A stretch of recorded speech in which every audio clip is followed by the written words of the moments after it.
Reading through the Harry Potter books and watching the Harry Potter movies, I realized a very interesting fact. The wizard world is very global and very interconnected. We have commerce being done across continents and from country to country. To a certain degree, this is more understandable since the wizard community have their own monetary system and their own communities and countries and allegiances separate from those of the Muggle nations. But at the same time, it is important to note that certain commerces and certain products were universal and universally sold. So that got me thinking, how can you transfer funds from one country to another country if all of your money is in gold standard? For example, how is the elixir for this or that being manufactured in London, then sold in America or India or other countries around the world, and the original owner of the store receiving their funds? And this got me thinking, this could have a few different storylines of how this could be going on. These are almost like various theories. And the first thing I came up with was somewhat of a digital system. And this is basically, instead of using computers, we use magic to transfer information from country to country, from place to place, and have a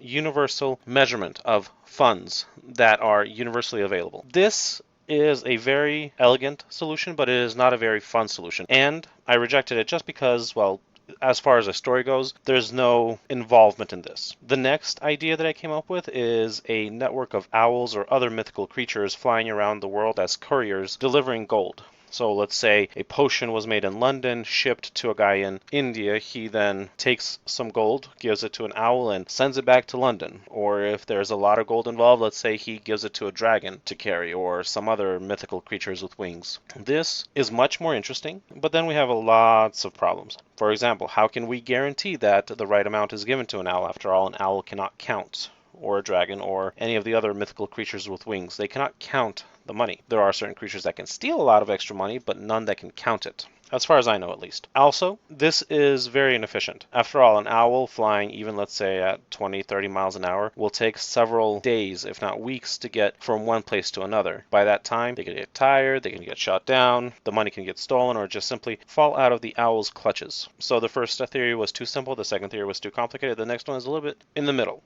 We have a unified gold standard system, sort of like a universal bank that every single wizarding community buys into.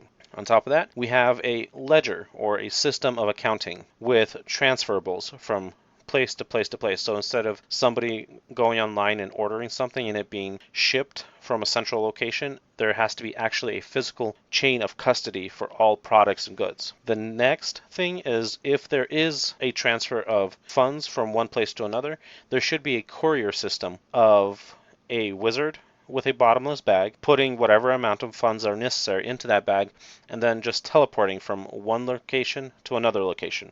This avoids travel time, this cuts down on travel expenses. It also gives the opportunity for instant money access wherever it is needed. This, I think, is going to be the best fanfiction story tool as far as putting it into a book or a story or a video. And I think that this is going to be something that I'll use down the line in some of my fan fiction. If you guys have any ideas or comments or anything else that I might have missed or could possibly use, that would be also very cool to hear from you guys. If you like this video, like, subscribe, ring that bell, and share with your friends.